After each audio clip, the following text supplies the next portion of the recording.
Who's on the marquee? Mark, who's on the marquee this week? Omar, who's on the marquee? I'll tell you who's on the marquee. It's two people. This week, the names on the marquee are Islam Makhachev and Alexander Volkanovski for their instant classic that they turned in this past weekend, this past Saturday night, February 12th, in Perth, Australia, at the RAC Arena in front of 14,000 screaming UFC fans who were not disappointed. Well, they were disappointed in the result, but man, oh man, I am not disappointed in this fight. To me, I just said, I'll say it again, man. One of my all-time favorite fights already. It's on my list, which we got to do. We got to do an episode one of these days about like our all-time favorite fucking fights. That's a hard list. It is a hard list. Because like I feel like you're gonna come make it, and then the next day you're gonna be like, "Oh my god, I totally forgot this." That would be like my number 2. Like it's hard to remember them all. Well,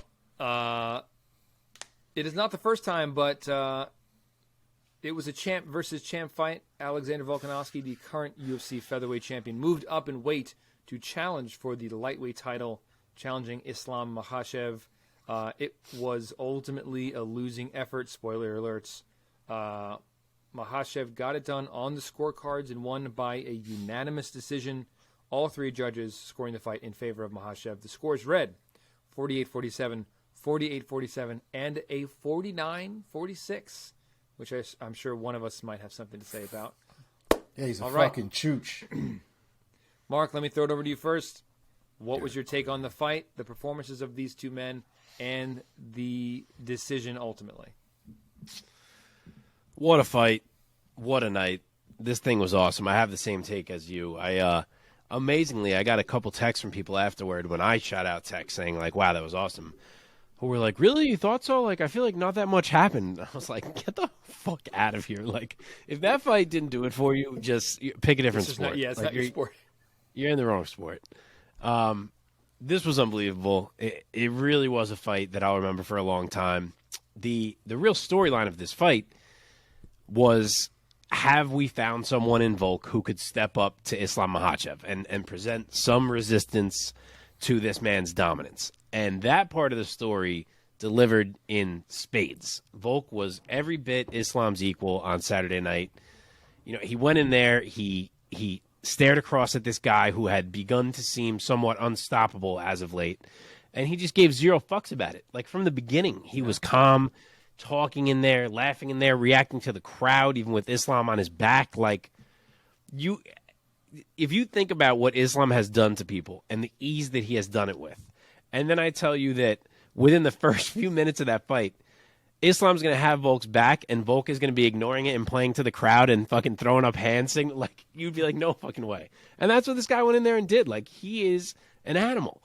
And then you factor in the crowd on top of it, which was just absolutely insane, popping for everything Volk did. It really felt epic, partially because of them. And the fight was great.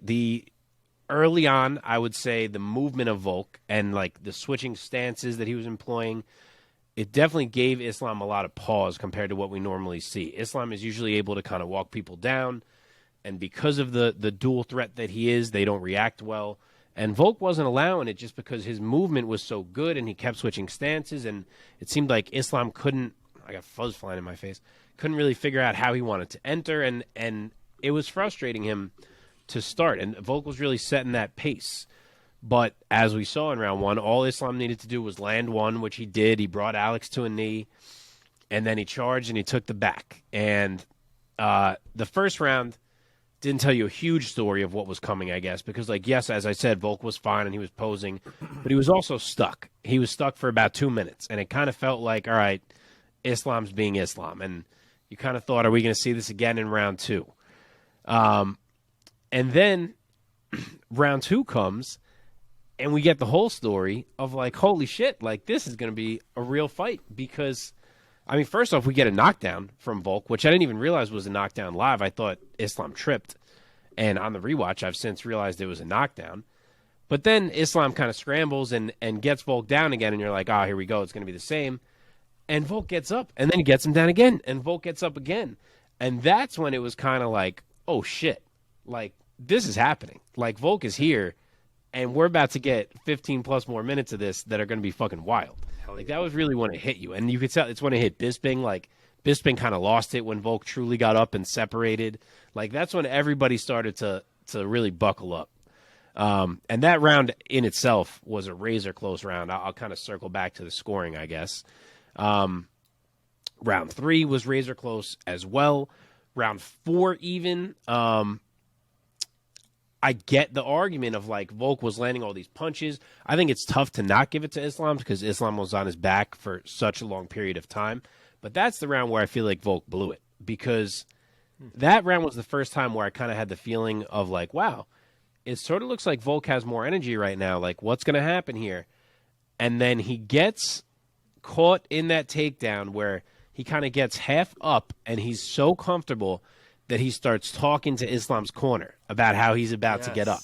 Yes. And it was like the one time in the fight where he kind of checked out a little bit, and Islam took his back and had his back for 3 minutes after that.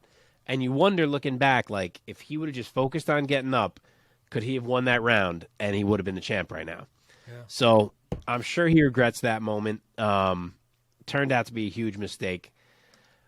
But then we get to round 5, and it's all Volk. It's like the one, the legend of Volk kind of already grew throughout this fight.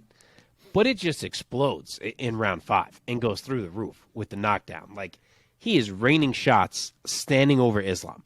Who the fuck does that to Islam? Like, that picture, that feeling of, like, oh my God, that's where Volk became the man, as if he wasn't already the man. But that was the statement of the fight. And to get back to the scoring, it was impossible. Live, I had it 48-47 Volk. I had given him, 48-47 Islam, excuse me. I had given Islam 1, 2, and 4, and I gave Volk 3 and 5. My first rewatch, I scored it the exact same way. Granted, I thought it was even closer than I thought live. Like, I feel like 2 and 3 were just impossible. I gave 1 to Islam, 1 to Volk. But it was impossible. Then, shortly before this show, I realized that Volk's knockdown in round 2 was a knockdown, which I had never noticed. I thought Islam tripped. Even on my first rewatch, I thought he tripped. So now in my head, I'm like, well, fuck, if I had that round by this much to Islam, and now I just gave Volk a knockdown, maybe I got to watch this again. So I'm just going to end up watching this fight like 10 fucking times. But what even the biggest Islam fanboy could not deny is that Volk won this fight in pride-style scoring. Like, he was the better man. Islam won a round 1 barely. 2, 3, 4 were all tight, and Volk fucking smoked him in round 5. So I think that's why so many people are struggling with this decision, clamoring for an immediate rematch, claiming Volk should still be number 1. And I get it, because, like, he won the overall fight. Despite the fact that he maybe lost 48-47, he was incredible in there. So it was great. I don't hate you scoring it either way. The thing I really loved about this fight is that it played out in a way where both guys stepped up where their opponent thought they'd be weak. Like, Islam didn't think Volk could ever stop his wrestling the way he did, and of course Volk did. And then Volk thought that if he could do that, Islam could never hang with him on the feet, and Islam did. He won a ton of exchanges in there, and he hurt Volk a couple times. So, yeah, I'm probably going to go watch this a 4th time now, and a 5th, and so on. It's just razor close, but really the bottom line here is that this was legendary. Both of these guys are unreal, and we do need to see them do this again. Omar, what was your takeaways from the fight, especially from a technique perspective, or any favorite moments from you for the fight? And do you think that Islam was the rightful winner? What did you think of the scores? So, watching the fight live, it was, I thought, impossible to figure out. I think when I had gotten to the 4th round, I had it 2-1 for Islam. And then when the 4th round happened, in the moment, I remember feeling like Volk had done enough, and I didn't care for Islam never really advancing position or seemingly going for submissions and just holding on. And then round 5 obviously was for Volk. I think that's 1 and 5. I feel like are probably the least disputed rounds of the fight. On the rewatch, I gave 1, 2, and 4 to Islam, and I gave 3 and 5 to Volk. 2 was very difficult. I think when it really came down to it, Islam had more moments in the second round. And I think that's what really edged him out. And I think for that reason, 3 and 4, 3 I thought was also clearly a Volk round for me. And then 4, with all the control and for whatever reason live, I felt like Islam was just completely holding on and not really doing anything. On the rewatch, he was definitely trying to go for submissions. He was definitely trying to do something from the back, but he didn't really give himself that many options holding on to the body triangle the way that he was holding on to it. Volk didn't really have a lot of options in that specific situation either. That body lock was tight, and I think it attributed to how the fifth round went, because I think it really gassed a lot of the muscles inside of Islam. Holding that for 2.5 minutes the way he was, to the point where Volk couldn't turn around. And if you watch that rewatch, he was trying, to a certain extent, he was trying to turn around, but you could see his stomach was completely sucked in. It was a very difficult position for him to be in. So I definitely gave it to Islam on the rewatch, but again, it's so hard to come away from that fight and not feel like Volk was the winner of that fight. You know what I mean? Like, I understand Volk won 2 rounds. I understand Islam won 3 rounds. But I still feel like Volk won that fight, if that makes sense. I think it goes back to the pride scoring thing that Mark brought up, man. I had the same thought when the fight ended. I was like, however this is scored, it'll probably be scored for Islam. But if this was pride, I think Volk would take it. Especially with the way the fight finished, man. I mean, he finished so strong. Oh, my God. With the knockdown, the last, minute or so, standing over Islam. And, dude, you're right. When have we ever seen someone do that to Islam? I mean, yeah, the other time that Islam lost in the UFC in his whole career was by, I think, a TKO or knockout. Straight one-punch knockout, yeah. Yeah, that was more, he got caught. I've seen that replay now a few times. What else can you say, man? Volkanovski. I'm also happy for Volkanovski because I feel like he kind of was wearing the black hat for a few years, because he was the guy who kind of stole the glory from Max Holloway, who was at the time the fan favorite. And Volkanovski was the guy who kept edging out these close decisions over Max Bless Holloway, man. Yep. And just looked so good. And then I think the crowd started to turn in Volk's favor as he continues to rack up title defenses. But now he finally got to play the role of the underdog, which automatically makes people root for him. And especially with the optics of fighting a guy who has a hard time cutting the 155, and the optics of their height difference with Islam. I don't know if he's a full 6-footer, but he's close to it. It made 5'10", I think. Yes, I think it was a 4-inch height difference, 5'10" to 5'6". Yeah, it made it easier, I think, for the fan base to really get behind Volkanovski. And me too. I'm like, God, I fucking love this guy now. He's like one of my favorite fighters after this weekend. And this is why we watch, man. It's like the true underdog story. And I really believe, Volkanovski is one of these guys who talks so much about the work he puts in, so much work. And he's a guy who I really believe. He's not a guy who you look at and you're like, wow, he's so naturally gifted. I believe it, man. I think his is a story of like, his confidence comes from a tremendous amount of hours that he's put in. And he's inspiring, man. He really is. But I can't leave out the greatness of Islam Makhachev. Just because Volkanovski took Makhachev to places that we've never seen before, Makhachev still rightfully has a claim to, that he won this fight. And he is now the pound-for-pound best on the planet at 155 pounds. and he deserves that. And he showed grit in this fight.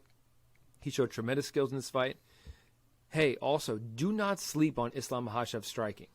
Is he the flashiest striker? No. But the man gets it done, and he has really good power for 155. And I say it every time, man. I don't know when people are just going to admit that the dude can strike. Yeah. Oh, for sure. Does he have like the touch of death power? No. But he hits really hard for 155, man. And he's a good striker. And he's accurate. And he's really accurate. And I mean, Makhachev, man, he's just a total package. You can't deny it. He's as close to being the total package as it gets.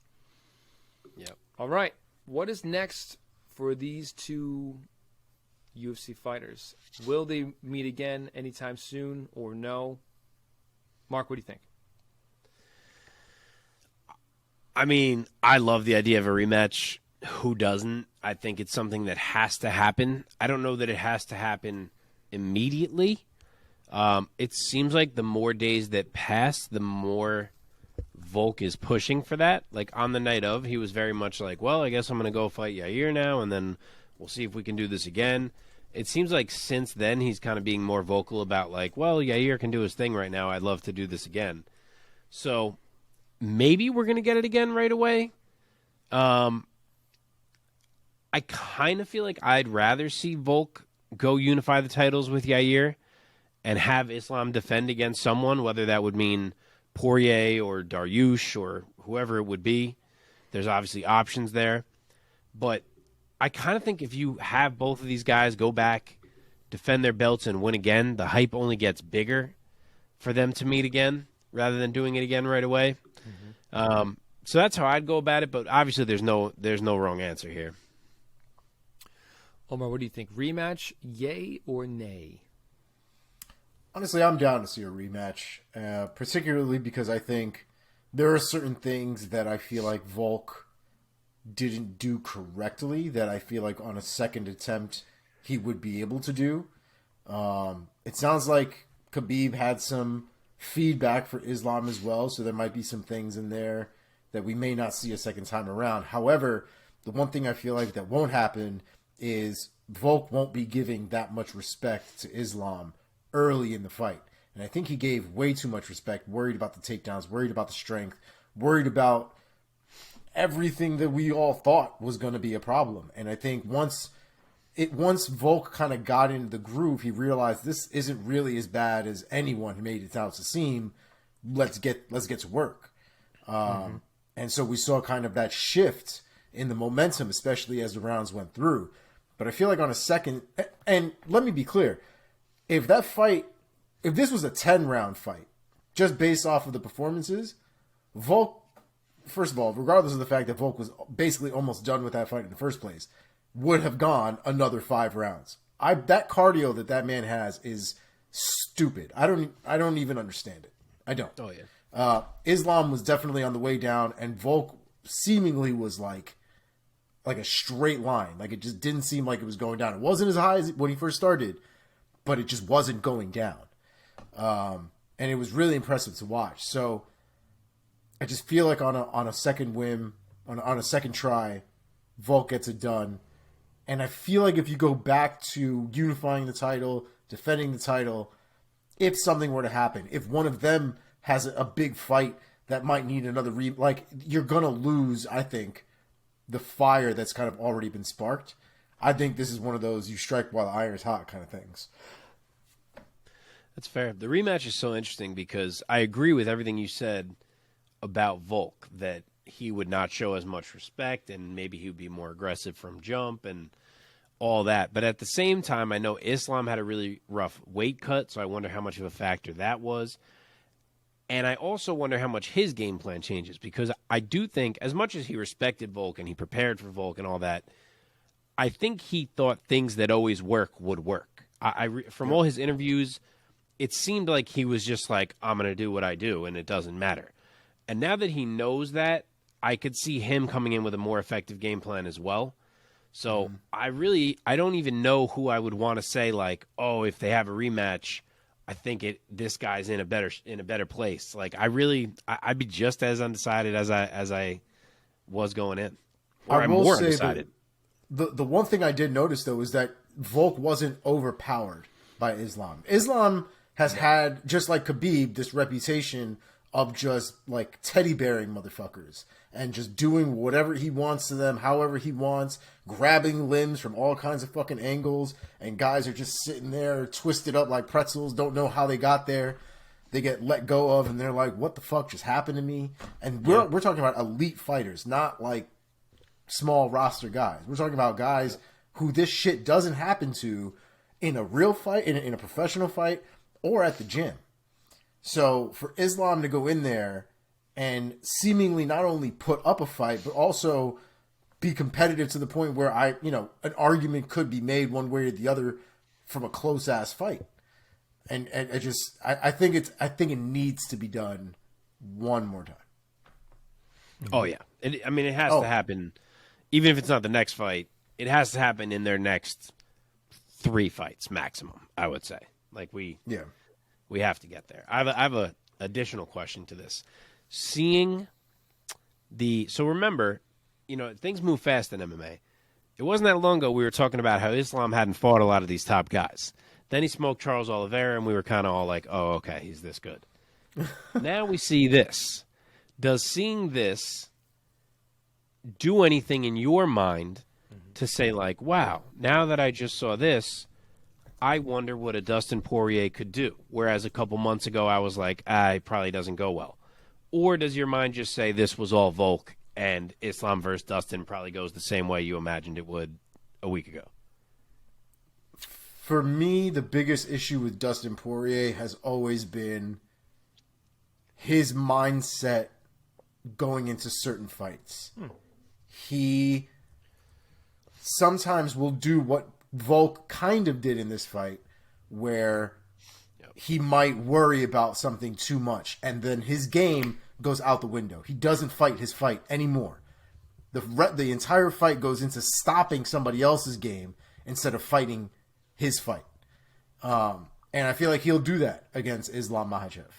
I think he'll worry about the takedown a little bit too much. I think he'll worry about it so much, just like Khabib in a certain sense, that he'll end up in a bad position and kind of allow shit to happen as long as he doesn't get finished. So I just take Poirier's name. What I more mean is the other lightweights, like Poirier, Gaethje, Dariush. I feel like a week ago, people had kind of reached a point where they were almost looking at Islam the same way they did Khabib, where it was like, he's probably going to beat these guys. So after seeing what Volk did, do you still feel like Islam's probably going to beat all the other lightweights, or are you more so like, shit, I wonder what would happen? Honestly, I'm kind of still in the same boat. I think Islam is still kind of a tier above a lot of these guys. I think Volk kind of smashes everybody in the top of the lightweight division, to be completely honest with you. Yeah, I think I'm still in the same boat too. Mm-hmm. I'm so interested to think about Volk versus these other guys, like a Poirier or a Gaethje, who are strikers and bigger. Mm-hmm. Like, it's one thing for Volk to resist the wrestling and at least know that he can play in the striking with Islam. Can he play in the striking with like a Gaethje without risking getting it's so interesting. I know he's got more to do at featherweight, and Volk and Yair is going to be fucking awesome whenever that happens. But like, I kind of want to see Volk at some point just be a lightweight and fight all these dudes. I mean, when it comes to Islam, other than Charles Oliveira, I don't. Has he fought any of the other guys in the top 10? None, right? He hasn't fought Gamrot. He hasn't fought Fiziev. He hasn't fought Gaethje. Well, actually, no. So he fought Sarukian, but that was before Sarukian was ever ranked. Right. Yep. But he did fight him. But yeah, and point being, there's quite a few matchups for Islam to get as the champ, and I would. Oh yeah. I'm excited to see all of them, man. All of them. I think Beneil might be his hardest test, personally. Yeah, Dariush is gonna. Yeah, I was gonna say he's gonna end up being the fucking old lady from the end of Titanic by the time he gets a title shot, though. Yeah, I mean, this poor guy is like trying to put me in, coach, and he's not getting it. If they're gonna book a rematch, I wonder if we get an interim lightweight title as well, like Dariush versus Poirier. or something along those lines. Yeah, I thought it was interesting that Volk apparently was the reason the interim title was even made in the first place. It sounds like it was his idea. He told the UFC that that's what they should do and all this other stuff. So Yeah. I don't know if Islam's going to have the same thought process or if they're going to go in that direction, but I thought it was interesting. Yeah. Yeah, for what it's worth, MMA decisions, I was just looking at 52% for Islam and 44% for Volk. Very close. And then weird draw people and shit. Did you guys hear about this IV scandal? Yeah. Is there any teeth no evidence, to that? though. Yeah. No, there's definitely react no to it, evidence. no evidence. There's a lot of tinfoil shit out there, though, where people are like, look at the bruise on his championship picture on his arm. It's evidence of a needle. But dude, I don't And believe Dan any. Hooker's- I don't believe any images I see on the internet anymore. That easily you could can't. be UFC photoshopped. Oh, well, Dude, you can't even fucking believe videos anymore at this point. yeah. I think it's interesting, though, because it's not like this is some random person that's calling out Islam Makhachev. It's Dan Hooker. And for Dan Hooker to kind of put, I would assume, his reputation on the line. I mean, you don't cry wolf for some bullshit like this. You know what I mean? So I would assume he has to know something for him to go through all that. Yeah. Yeah, it would be a big deal. 2-year I mean, suspension. And his belt would definitely get stripped. That fight would probably be a course. no contest. Yep. I mean, it would be a mess. Absolute mess. It would be a mess, that's for sure. I would be very interested to see some kind of interview with Dan Hooker soon for him to explain himself. We might get that. I think is also very likely is that this just fades away.